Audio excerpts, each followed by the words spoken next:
All right, so we're on our third podcast episode, currently of the season that we're going with right now.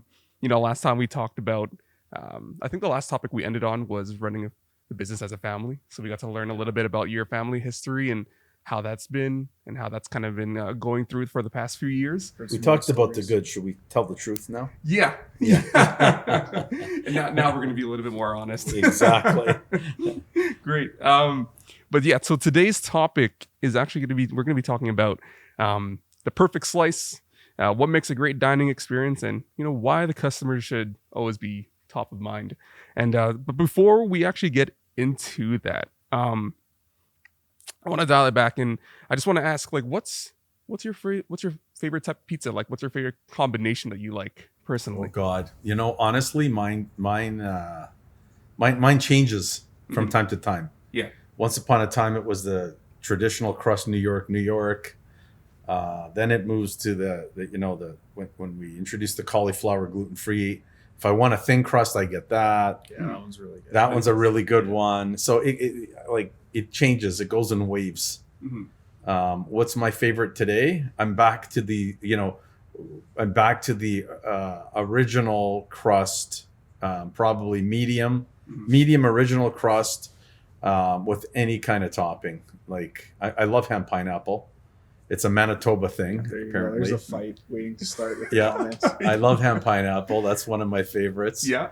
I don't know. It's just like probably, if you ask in terms of topping, a go-to over the years. Mm-hmm. Ham and pineapple is always the default for me. Ham and pineapple has been a family favorite sometimes. It is. That's just, or people absolutely hate it, though. But that's a Canadian Manitoba more so kind of a topping mix. Okay, so it's really interesting. Yeah. If you go down into the U.S., if you ask for ham pineapple, people will start looking at you funny the more south you go. Mm-hmm. They just don't understand, how do you put ham with pineapple? Because there's that whole viral argument, like, yeah, but what the heck do there they are know? People in Manitoba that still look at you like you're crazy. But they don't know. They don't know what they're talking about. Mm-hmm. We know better. Yeah. So right. What would you make the case for pineapple on pizza then? So I why love pineapple? Yeah. I don't know. It's just, I love it. Well, first of all, I love it because we use the highest quality pineapple. Not a lot of places out there do. Mm-hmm. So ours is deep, rich in color, yellow, and natural juice. Mm-hmm. And it doesn't have any of the sugars added to it. And so ours is the highest quality pizza pineapple you can buy. Mm-hmm. And it stands out. You can taste the difference. Yeah, you do get that really sweet burst of flavor when you eat it. So I get it. Big time. It's kind of nice contrast when you add a little bit of that. I put pineapple on anything. Yeah. So I'll have a pineapple and jalapenos. Okay. I don't know if you ever had that. Like never tried hot that. And sweet, right? I'll have to give it a shot. Oh yeah, that's good too. Yeah, that's a good one. It's funny how we kind of brought up this topic because it's like I had that as my final question of the podcast. Yeah, but once you start talking about what people like, they just lose control. We lose control. Definitely. Right? Yeah. So pineapple on anything for me is a go-to. Mm-hmm. And Tony, what's your? For me, don't even ask him. He doesn't even know what's boring. Good. For me, I like regular crust, extra large, double pep, cut into squares, classic sauce. I like a lot of the other pizzas. Like I really like in our stone fire, the Italian meat is phenomenal. See, I don't like that one. But see, for me, it's classic. But truthfully, if I had to pick anything on the menu, it would be cheese sticks. Okay, simple sometimes is better. I kind of like that, like the simplicity of like your choices there.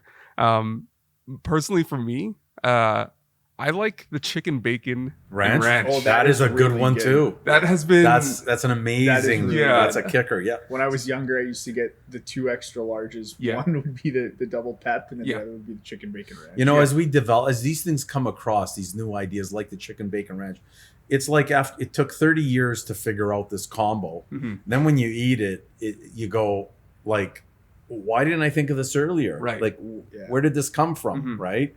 But it's just so good, and then it becomes so popular. That's a very popular item. Yeah, because you got chicken, you got bacon, and you add ranch to that, and it just works. It's like that episode from Friends when Joey's like, I can't remember what he's talking about, but he's putting all the ingredients together, and like when they click, they just click. But yeah, Because For a while, it was the thin crust. Our stone fired Mhm. was the crave for me, like, you know. But now I've kind of gone back to just the traditional crust. I love our traditional crust. Yeah. The regular thickness, and you know, it's just, I don't know. yeah, you have to have the right type of crust on a pizza sometimes. Like, 100%. yeah. The crust is the foundation. hmm Everything else is the glitz. Exactly. Right. Yeah. You know, it's like putting a roof on the crust. First you have the foundation. That's your crust. hmm Then you build it up. Mhm. And but if the crust is there and it's kick-ass, look out. Yeah. It's good. And you got a great Oh, pizza. you got a great pizza. Yeah. And you have to have the right cheese though too. hmm Crust, sauce, and cheese. Mhm. Hugely important. That's on every pizza. It's the same. Yeah. Then people choose their toppings. Exactly. But the crust, sauce, and cheese is it's always the same. Yeah, definitely. So that's really honing down kind of what I was envisioning when we were talking about this is like, the perfect slice and what that means to other people, even individually, because everyone has like their own definition of like what's They do. And there's Yeah. preferences. But you know what? I've evolved from just thick, regular thicker crust. That's our regular traditional crust to never enjoy liking thin. I would never order thin years back, to going through a phase of thin, Mhm. to stone fired, to cauliflower gluten free. Now I'm back to, I want my regular crust. I want the regular traditional crust again. Mhm. So I guess people's tastes just evolve over time, and you get bored with the same. So Yeah. Yeah, it's good to spice it up. and pizza for like as much as it's always the same, it's actually quite different in a lot of different markets, right? Like Yeah. our pizza, ham pineapple's a good example of a difference for us. You'll get like Detroit style pizzas, you'll get Brooklyn slices in New York, you'll get the stone fired pizzas. Even in Italy, there's different types of pizzas for different regions. Right. So everybody kind of has that homey pizza.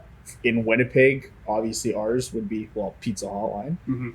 And you kind of get used to that. And then, so yeah, that's why for me, like the double pep, I'll never beat it because it's almost like sentimentally Mhm. important too, because Yeah. you grow up eating the double pepperoni pizza on regular crust. And so you go through, you try thins, you try the cauliflower gluten-free again is phenomenal. I have to say, get it. Cheese sticks also. If you With never- cheese sticks? Oh my God. Yeah, that's good. Cauliflower gluten-free cheese sticks are delicious. That sounds great already. But yeah, you always kind of fall back to your favorite. Yeah, because it was funny. Like the other week, when, like I said, we were doing the product shoots, and one of the specialty pizzas was the Primo. Supremo? I think with the double pep, like all of it. Oh, Primo pepperoni. Pep. Primo Primo pepperoni. Pep. Yeah. Yeah. And Oh, it was yeah. like, it was just a mountain Oh, of pepperoni. pepperoni, and it was crazy. Well, pepperoni, number one most popular topping in the world. Yeah. When it comes to pizza. Yeah. Pepperoni, like, people love it. Yeah. But I gotta be honest with you, there's great pepperoni and there's not so good pepperoni. Yeah. And we use the great pepperoni. It's the dry cured pepperoni. Okay, yeah. Yeah, there's a big difference there. Where do you guys get it from? Where? Yeah. U.S. U.S. Okay. Comes from the I wish I could buy it from Canada, but see, Canadian pepperoni, typically, imagine making a hot dog. Mhm. It's that wetter meat. Yeah. That's the Canadian style pepperoni. It's wet, and then it burns when you put it on top of the pizza. It Yeah. curls and burns, and it doesn't hold up. The dry cured pepperoni, the higher quality pepperoni, it's actually dried and Yeah. cured. It's old school, old style pepperoni. So when you slice it and put it on a pizza, it doesn't burn.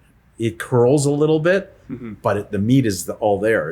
It holds up well after the bake. Right. Yeah, you can also get the smaller pep. In the States, you'll see this more. Yeah. Like this really small pep, and it actually curls into a little cup. And then the grease from the pepperoni, the oils from the pepperoni kind of ooze out into it.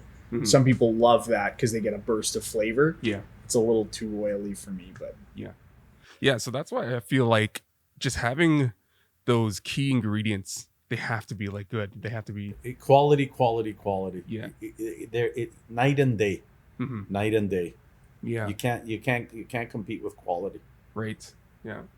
So coming into this whole mindset of quality and like what makes a high quality pizza, and we kind of described, having great dough, having good ingredients, what that kind of perfect slice kind of looks like. I kind of wanted to drive the conversation in a direction of, now that we have that idea of that. Now let's talk about when that pizza, when it gets to our customers. And the way I wanted to go about this was I wanted to make like a really quick scenario, kind of like breaking it down, just like from a customer's perspective and their experience, let's say with Pizza Hotline, right? So, for example, Antonio, you're ordering a pizza, you call 222-2222. You want to order an extra large 2-topping pizza. So 2 toppings, what would you choose? Probably double pep. Double pep. Yeah. Classic right there. So you order it from, you order from one of our locations. And then the order gets sent out. It arrives at your home. You're hungry, you're excited, but you realize that, the order comes inaccurate. Okay. So they forgot to add the extra set of pepperoni. I don't know how they would forget it. Maybe they forgot it. They only put they didn't put as much as you were expecting it to be. So Antonio, what's the first thing you would do as a customer? The first thing I would do or the first thing I should do? I guess what you would do. What's your first initial reaction? Realistically, I would probably be a little upset, Mm-hmm. eat the pizza, Yeah. probably not order from that place again next Right. time. That's what most customers end Yeah, up that's doing, typical. right? So it's a typical A thing, lot right? of people, when they have a bad experience, they don't complain Mhm. or let the company know, Yeah. which is not actually a good thing, Yeah. right? Most people, and I would probably do this too, is the next time I was with a group of friends and someone said, hey, let's get pizza. Why don't we Yeah. try Pizza Hotline? I would probably say, you know what? I ordered from them last week, whatever. It didn't turn out that great. Right. Let's try somewhere else. That's a very normal customer response, is Yes. to kind of share among people you're close with what your experience Mhm. was very truthfully. But when it goes to actually letting the company know, a Mhm. lot of people don't. Right. So then what you should do is help the company out. If it's a company that you support, if it's a company that you care about, and the experience wasn't great, let them know. Yeah. Because most companies, well, I can't speak for anybody else. I can speak for our company. We want Every to know. single piece of feedback we look at and we try to resolve. If the system needs to change so that issue doesn't happen again, we change the system. If Mhm. it's a one-off and we just need to make it right, we make it right. Whatever it takes, we really want to do it, and we really appreciate actually knowing about it in ways where we can resolve the issue and can make that experience right. So Right. when it comes to the customer experience, I think as a company, you have to keep your feedback channels open. You have to answer people, make them understand that you are grateful to hear about the good experiences, but also the bad. Mhm. And you have to show them that you're serious and committing to changes when problems happen and changes need to be. Right.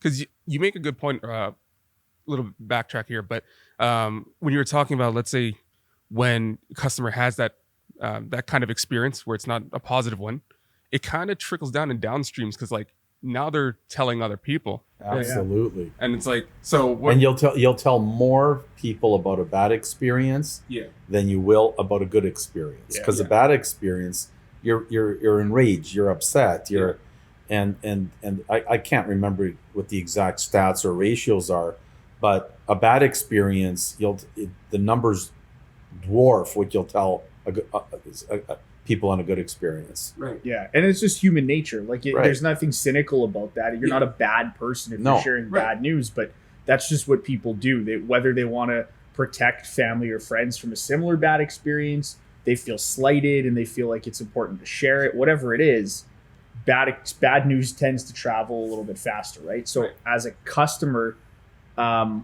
again, what I would do is probably just not order from that, depending on how bad it was, right? Yeah. If I didn't get a double topping, I would probably be a little ticked. I'd still probably, realistically, I would still probably eat the pizza and maybe, down the road Mhm. order again. If I got the totally wrong pizza or something, and I wasn't, it wasn't my business, it wasn't an industry that I'm Yeah. familiar with, Right. I would probably just go, well, I guess I'm not going to order from these guys again. Right. But a lot of the time when mistakes happen, they are one-offs, Mhm. right? But as a business owner, I really want to know.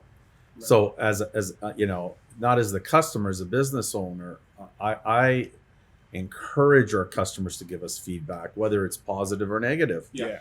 because we take every customer complaint very seriously. We follow it through, we track it, and I can speak for myself. I personally look at that, and see what are our customers telling us. What are the complaints store by store? Yeah. Is there a trend? Are we doing something wrong? Should we be doing something different? Is there a better way? So that helps us deliver a better product. Ultimately, that helps us improve. Right. So I love when I get customer feedback. And sometimes a customer too, all you really want to know is that you're dealing with people and that they are trying to do a good job. There's been experiences, in the past, and we've all had them working with different companies or being customers of different companies, where sometimes the person on the other side is just not friendly or is short or whatever, whatever it is. It's not so much the company's direct fault in that they don't have a policy that says be rude to Alamar when Alamar comes in and orders something. The person that they've hired, who's been in that position for a certain period of time or whatever, is not using their best judgment, not best representing the organization. Yeah. And that's another case where, again, any negative experience or any experience that's not highly positive, it's good to tell a company, because I have to believe most companies are like us in really wanting to understand what the customer journey is like and what the customer experience is really looking like, and making sure that it is great and it is exceptional. Because if it's not, you're not doing what you set out to do. At the end of the day, our slogan is great pizza at a great price. If you have bad service, you're not getting great pizza. So we really want to make sure that people are, again, able to reach us, feel welcomed in reaching out to us with good news or bad news, and understand that we are really going to take a hard look at whatever created that negative experience so that it doesn't happen next time. Things will always come up in any organization, but I believe that the company really does have an obligation to take it seriously and really look at it and try to make sure it doesn't happen again. Mm-hmm. Yeah, because I find that's like, let's say if I was like a business owner, I find personally that that kind of data, that kind of metric is like super key. Because like if I'm just doing what I usually do every single day, not getting any kind of feedback, and it's just like, how would I know that I'm going the wrong direction? Right. Yeah. Right. Yeah. It's very hard to know, but when we take it serious. Yeah. Very serious, and we read, we look at it, we make changes immediately. We hold our people accountable to our customers. Mm-hmm. Lots of times we ensure a call goes back, whether it's the franchise partner in that store, right, whether it comes from our corporate offices, whether it's our call center. But you have to get back to the customer, let them know we've heard them, we've heard what the issue is. Sometimes we can resolve it right away. Sometimes it takes time, but we do listen and follow through. Yeah. Sorry, what were you going to say? I was just going to say, because it's very important to keep that open channel of communication between customer and business owner. Yeah. But it's interesting what you said before. You said it's important to have all that data. I think another problem that a lot of organizations have is that customer experience becomes data. Mm-hmm. And it just becomes another report that people see, and there's numbers and there's changes in those numbers. And are we netting positive? Are we netting negative change, et cetera, et cetera? That's like, you absolutely don't want to minimize your customer's experience with your company to data points on a spreadsheet. Yeah. And it's all too easy to let that happen. So, when we do it, it doesn't matter if there's one complaint that statistically is non-relevant or could be an outlier or blah, blah, blah, blah, blah. One complaint means one customer had a bad experience at Pizza Hotline. One customer cannot have a bad experience at Pizza Hotline. Right. And we jump in. Mm-hmm. But again, a lot of companies, because, the papers come past your desk, and there's, especially today, there's 1,000,001 different spreadsheets and analyses that you can make on your data. You start to treat it just like everything else. You start to treat it almost like a profit and loss statement or like a balance sheet. And it's really not. It's probably the most important thing for you to spend your energy and your time on, is making sure that people are enjoying the personal experience of interacting with your business. Right. Yeah, because I think it's it's not so black and white, this data. It's there's a person behind that number. Exactly. Every number has an experience attached to it. And think about it. You're a customer. You spend time to search out a feedback email address. you fill it in and you write 2 or 3 paragraphs about an experience that you've had. That customer's taken the time to do that. That, they care. They're doing it because they care. You need to listen to them. You have to listen to them. You have to acknowledge them. You have to get back to them and show them that, hey, we're here, we listen, and thank you for reaching out. Yeah. And there is, I think too, if any other business owners listen to this podcast, I'm sure they'll understand there's definitely a side of customers as well that throw things at the wall and see what sticks. Of course. Because we do live in an age where communication is unlike how it's ever been. You have social media, you have Facebook, you have a business page that you can go leave a review on. And you know that most companies, at least superficially, take the approach that the customer's always right. So they want you to go away instead of making a bad review. And so that's something that we have to not struggle with, but we have to balance too a little bit sometimes is you have customers that when you actually go back and look at the experience, they're not saying what actually happened. So my pizza came late. We have trackers on all of our orders that show that the pizza came in, let's say 26 minutes. They're saying it came an hour and a half later. What do you do with a customer like that? Right? Because again, they're saying they had a bad experience. You never want to minimize the customer. It goes back to the data. You never want to make that customer feel like they're just another data point. It's like insurance companies or car companies that they value the injuries that might come from a defect and then determine if they're going to actually do a recall or not. You never, at least for us, could never do that. That's a whole other level of being removed from your customers. But when customers like that happen and they do, they don't reach out to you. They just go on Facebook and they leave a post. Sometimes they don't even tag you in the posts and they just start sharing it because they're purposely going for the knee-jerk company response of, oh no, this is exposed. How do we make it go away? That can be a struggle. And I think that's a struggle for a lot of organizations. And what we try to do is, again, just be transparent. So I'd be lying if I said that, in our history, we haven't had some customers. They're definitely not representative of the majority of people that are letting us know about bad experiences. But there are some customers that just post something because they want something for free. There's scammers. There's always some scammers. And what we do when we feel like we're getting scammed is first we talk about this a lot in different areas of business. We point the finger in, right? So you look at the experience that the customer had as if it's totally legitimate. Everything they're saying is accurate. Right. And then you make an objective account of, okay, did this actually happen? And if it did or if it didn't, you let that customer know on the platform that they have let us know on. So if you have somebody that complains saying, there was one in particular where this person made a post, didn't tag Pizza Hotline, but somebody else who followed Pizza Hotline sent it to us and said, this is really bad. You should look at this. And they said, I've tried to reach out to Pizza Hotline over 10 times. They keep ignoring my messages and then their complaint. They'd never once reached out to us. So what we did is we just commented on their post and said, hey, we haven't heard from you, but if something did happen, can you please reach out to us here so that we can resolve it? We never like to hear about bad experiences. Please let us know what we can do to make this right. The person never replied. The person never actually got in contact. And the post ended up just fizzling out, right? So that's kind of the other side of the customer experience. And something more on the business side. But I think people are also getting smarter at figuring that out. So when Facebook was new and there was a bad page review, everybody was irate because how did you let that person, how did that happen?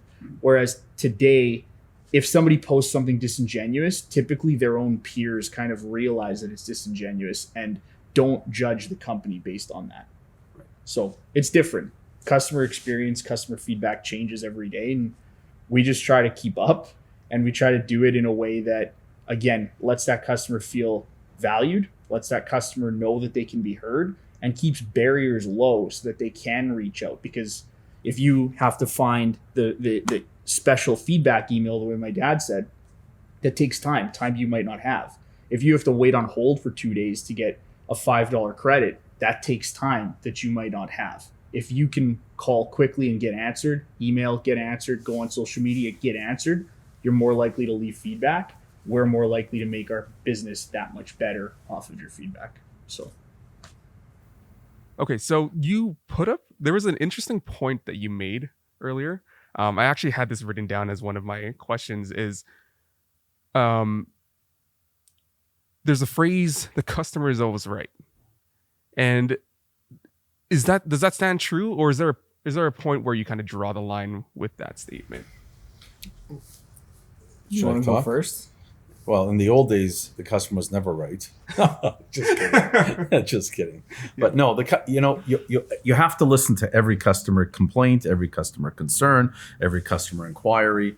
And as Antonio said, we fortunately in today's age we have technology that helps us. So from our perspective, we keep track of every complaint that a customer makes. Every time there's an issue, we see it. So is the customer always right? Well, for the customers that are telling you the truth, yeah. And then you have the ones that are just trying to get a free buck or a free pizza or we see that, we know that, and then we put up the wall and let them know that. Yeah. So we like to do our best to listen to the customers that are genuine and honest and care. And we do like to put up a wall in front of customers that we know are not really being as honest as they should be. Right. To be polite, right? Right. And we've done a pretty good job at that. Some other businesses out there, they like to say the customer is always right, and they use that and practice that because they really don't have systems in place to differentiate between what's right and what's not right. So they default on the side of, just give it back, give the customer what they need, give them what they want. If there's any complaint, just refund it, just give them the money back, because they don't have systems in place that allow for them to really to do the right thing. Do the right thing. Right. Exactly. Mm-hmm. So yeah, customer's always right. You start there, but now let's look at their history. Let's look at their patterns. Let's look at, let's listen to them. Our technology today, every call is a recorded call. Yeah. A lot of the times the customer thinks they're right, and they may not be. That's probably around 40% of the time where, I ordered a ham pineapple, and they'll call back and says, I ordered a ham pineapple. You check the recording, and on the phone they said pepperoni pineapple. Mm. And that's okay. Usually what we'll do, if they're a great customer, just give them the ham pineapple. Don't worry about it. Yeah. But if they've 10 out of 10 made that same mistake, let's call it a mistake, well, at some point you have to say, listen, we can't make you happy. Mm-hmm. There's something wrong here, right? Right. Yeah, we default in our organization to, like, it's our goal to make sure that the customer has an exceptional experience. So we hold ourselves, we hold our franchise partners, we hold our staff to a high standard there. And you use that customer's always right, feeling when you're making those policies and when you're doing that training, because again, it kind of goes back to what I said before, point the finger inwards first. It's too easy to just blame a customer for a bad review. And I think you saw that in a lot of smaller organizations, like a lot of ma and pa's can fall into that because the owner is the one cooking the food. So if someone complains about the food, no, it can't be my food, you must be wrong, get out of my kitchen kind of a thing. Right. In those situations, there's probably a lot of times where the customer is right, but something is getting in the way of the objectivity of that call, right? So if it's pride, if it's a bad attitude, if it's whatever, and to what my dad said, in a lot of organizations, there's so many things in the sequence that could have gone wrong for a customer to have a bad experience that you just default back to, they're always right, make it right for them, because either we can't or we don't want to actually look into where the experience went wrong. And if you really are committed to deep diving into every bad experience, what you end up finding is what you would intuitively think. Sometimes the customer was actually wrong. Sometimes the front, the person dealing with them on the front line was wrong. Sometimes the system glitched. Sometimes something in the kitchen went wrong. Sometimes it was a driver. Sometimes. So if you have the tools and you have the systems to deep dive in, you don't have to stick to any one kind of overarching mantra of, customer's always right. You can do what's best for the situation, each situation, right? And that's kind of what we do. So, in a situation where you have a customer, let's say, who comes into a restaurant every week and abuses the staff every week, is rude, is take your pick of however they could be insulting. That customer's not right. They're unhappy with their experience, but if they're getting up and screaming and swearing at every server that comes to their table in their experience, they're not right. It doesn't matter. Maybe their water came to them a couple seconds later. There's still no excuse. So in situations like that, to what he was saying, that's where you sit down with that customer and you say, listen, this is where you have to do your job as a customer, and you have to be respectful, and you have to be, pleasant and whatever else with us so that we can best serve you. And we have those conversations sometimes with customers. It doesn't happen all that much. So I think it's important for the listeners to realize what we're talking about in these exceptions is like maybe 0.1% of total customers. Most of your customers have great experiences. They order again, they come back. A small proportion of your customers have bad experiences. They let you know about them. You make it right, and they continue to order. And then there's always that small contingency of people that kind of float from company to company looking for the best deal that they can get. And some people know all too well that there are certain tricks they can use to escalate issues so that company that doesn't have those feedback loops in place just gives them what they want so they go away. Right.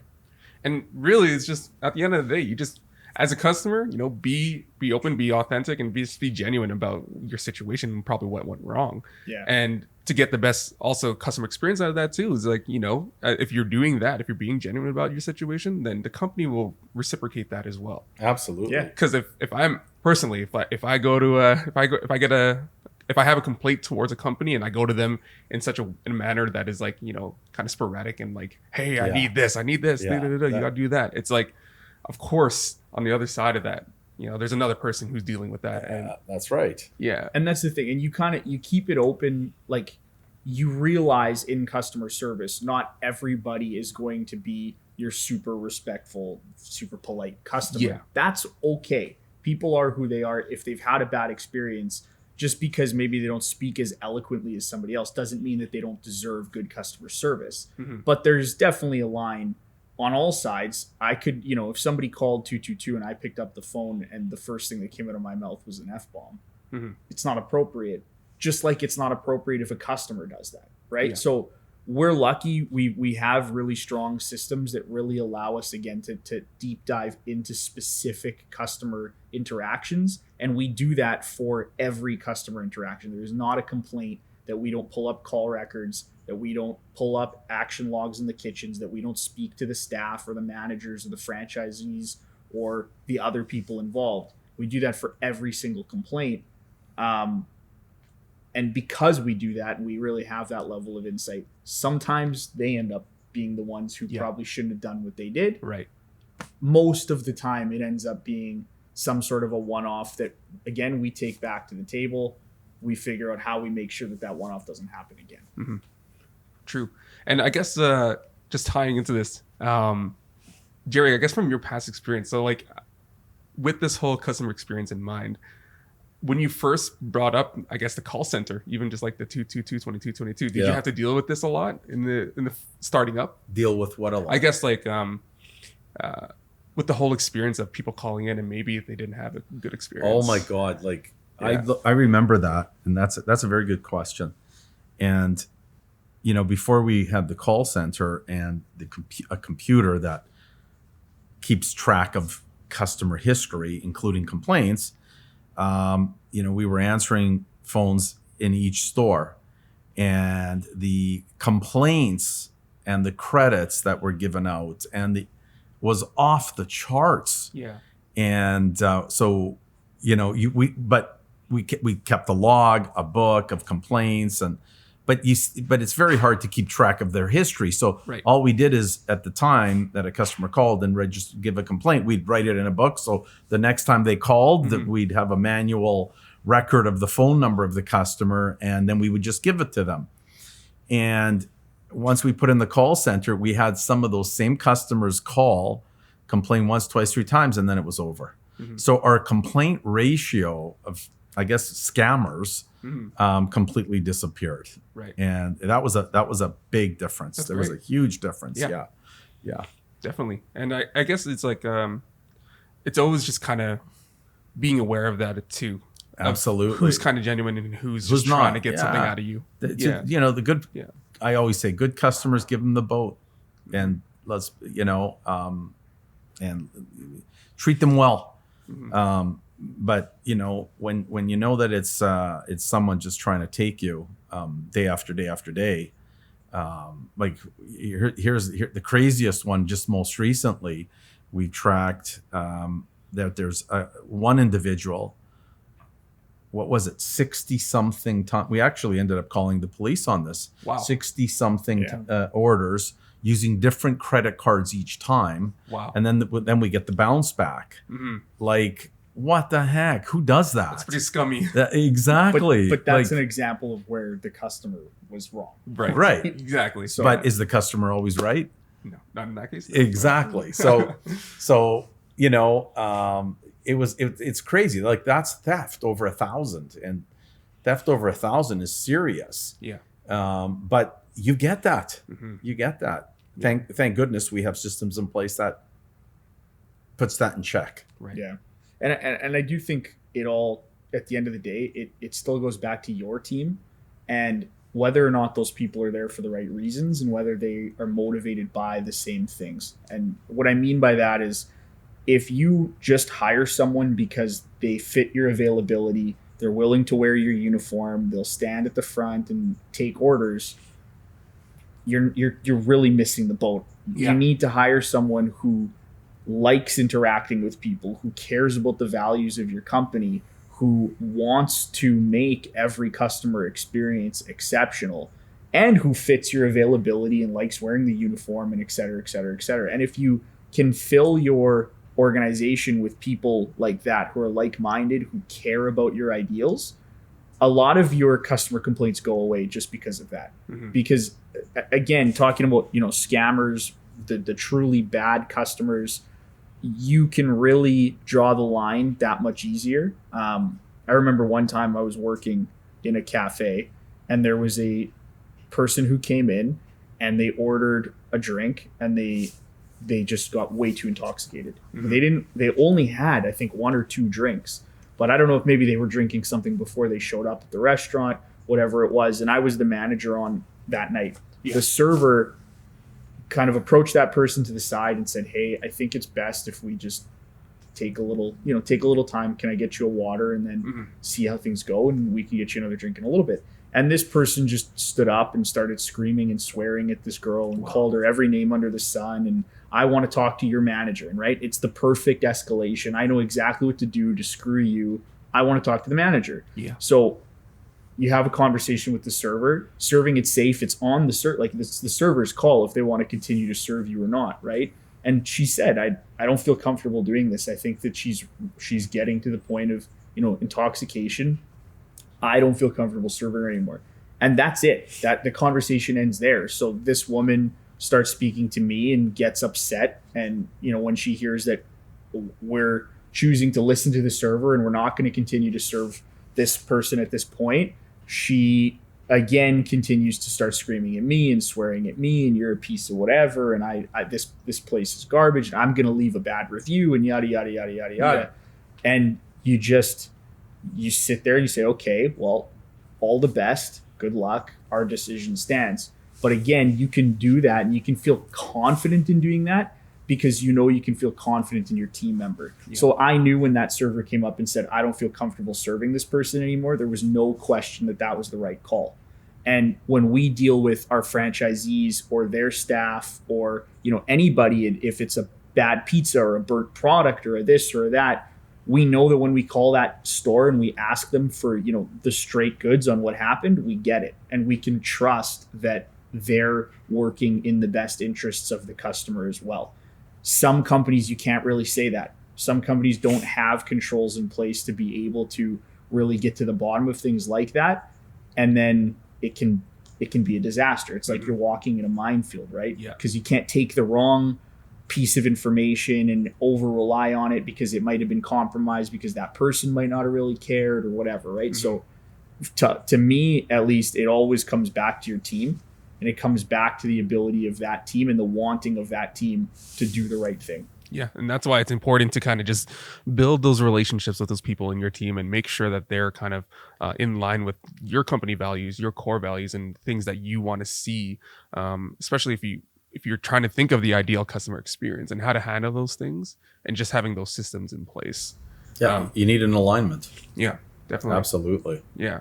And I feel like if anyone who has their own business and trying to build that up, that, finding out those order of operations and really ironing out those details so it goes downstream, I feel like that's really key.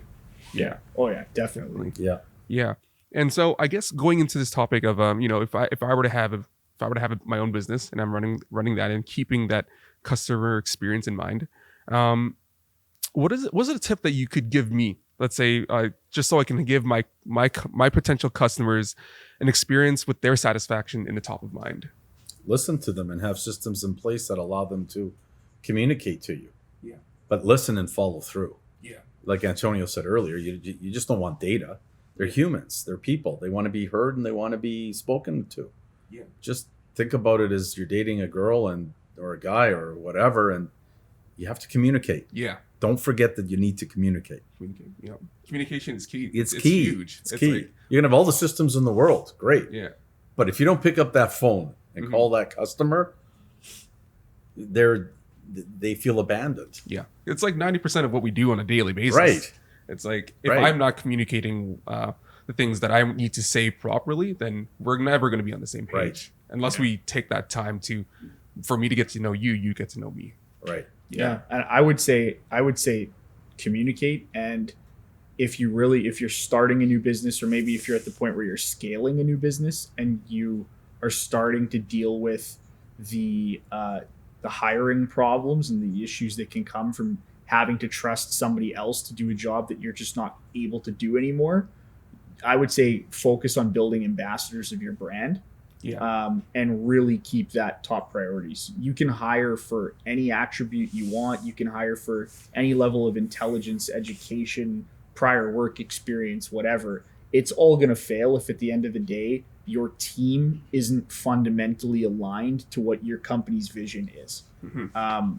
And your customers are going to suffer right away. You put a bad fit at your front counter, and you can have the best systems in the world and every audit under the sun, develop it, tracking them. And all you're going to find is that team member is consistently ruining customer relationships. Mm-hmm. And it doesn't always mean that they're a mean person or an angry person, or they're not good at speaking to customers or whatever.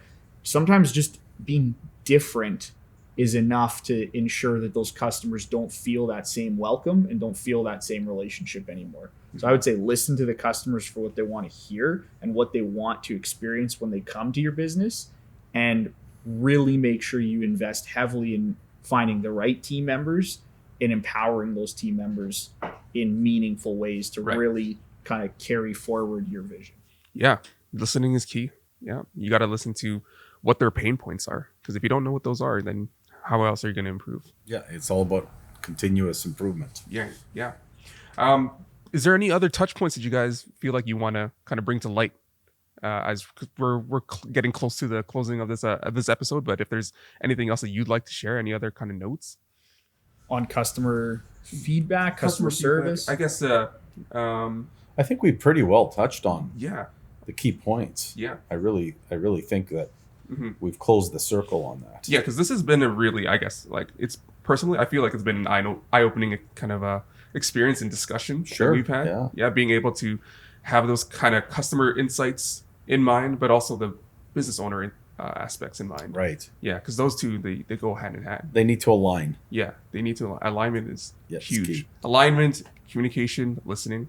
Yeah. I guess one other thing I would say, like as something we've probably learned through our history, and it would be relevant to any new business owner, is there's so much out there, and it's so easy to really paralyze yourself in the analysis process and the study process of, okay, what's the best social media monitoring tool? What's the best posting tool? What's the best this? What's the best that?